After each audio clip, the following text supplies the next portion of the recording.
I'm Lizzie and welcome to my garden here at the Rose Press. I am now in full swing of autumn sowing lots and lots of flower seeds, and one of my absolute favourite flowers, like probably in my top 10, which is saying something, is Nemophila 5 spot. This is an absolutely gorgeous flower. It has lovely white centre with 5 little purple spots around the edge, and sometimes they can look quite blue as well. And the reason I love Nemophila is because it's so easy to grow, and you can literally just sprinkle it in spring and it will go beautifully. It just spreads around the edges of borders. It's brilliant for rock gardens, it's brilliant for like the edges of borders or in little pots, or you can even sprinkle it around the edges of pots when you've got something more of a kind of showstopper in the middle. And it's so underrated and hardly anyone talks about Nemophila, but it is just brilliant. So if you haven't sown it, I definitely recommend getting hold of some and giving it a go, because it's really easy and brilliant one to sow with kids as well, because it is literally as easy as just sprinkling it in and covering it. So there are 2 different things that you can do with Nemophila. You can either direct sow it in the spring, and you can continue to sow it all the way through spring so that you get a continuous flowering throughout the summer season.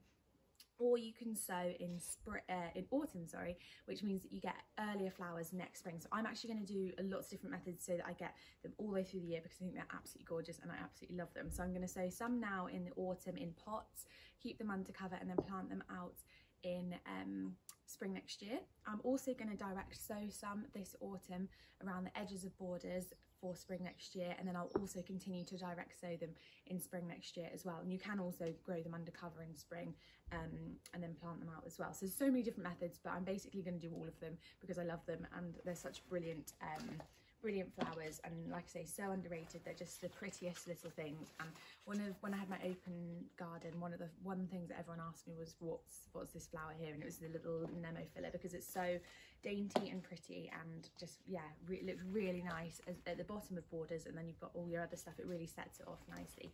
So I will probably use about 3 packets, so some to sow now, some to direct sow, and then some more to direct sow in spring. So there's quite a lot of seeds in here, but it's a good one if you've got a lot of borders. You can kind of use a couple of packets to make it go all the way around the garden. Just going to open up the seed packet and pop it in my hands. So whenever I'm sowing seeds that are a little bit smaller, I tend to open it, put it in the palm of my hand like that, and then you can pinch and pick them up. So I'll just get a pinch and spread them out as evenly as possible. I've done 3 pots, but I probably could have done 4 or 5, but I'm running out of room. So don't worry if you have to sow them a little bit more densely, because I don't mind that too much.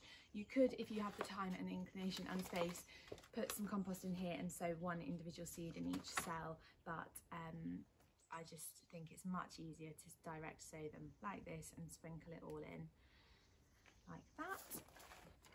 And then I tend to cover it. It says 1/2 centimetre deep, and if you see any instructions that say 1/2 centimetre of coverage, it usually means a very thin layer. So I usually take a little handful of compost and pop it over the top like that.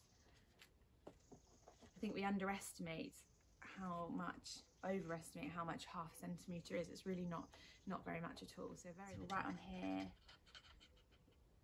Nemophila 5 spot. And right when I sowed them, mid-August, and I'll do that for each of the pots.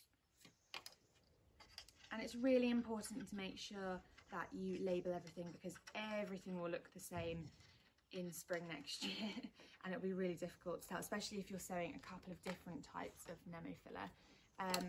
And it's important that you use really good quality labels and a good pen to write on, because sometimes they can fade in the light, especially on the white plastic labels. It's brilliant to reuse them, but try and get a pen that is going to hold the text, because there's nothing worse than getting to plant something out next year and not knowing what it is that you're putting out there. So I've labelled all of them up.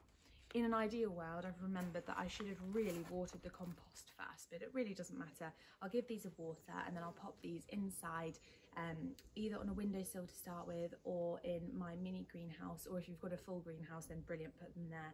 And we will keep them frost free over winter. We'll water them occasionally, making sure that the soil never dries out. We should start to see seedlings in the next 2 to 3 weeks, and then as soon as they've come through, we'll be able to keep an eye on them and keep an eye on that water to make sure that we don't overwater them and we don't underwater them. We don't want the soil to dry out. We also don't want them sitting in a wet, boggy mess the whole of winter.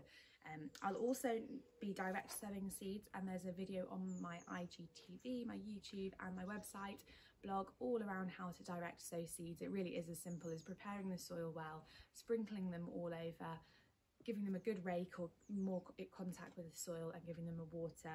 So I'll be doing both of these methods with Nemophila 5-spot, but they're absolutely gorgeous flowers. If you decide to grow them, then definitely send me any pictures of how they're coming along as they're growing. I'm looking forward to following this along and sharing all the updates through winter of how they're getting on and when we plant them out in spring from their pots. But thank you for watching, and look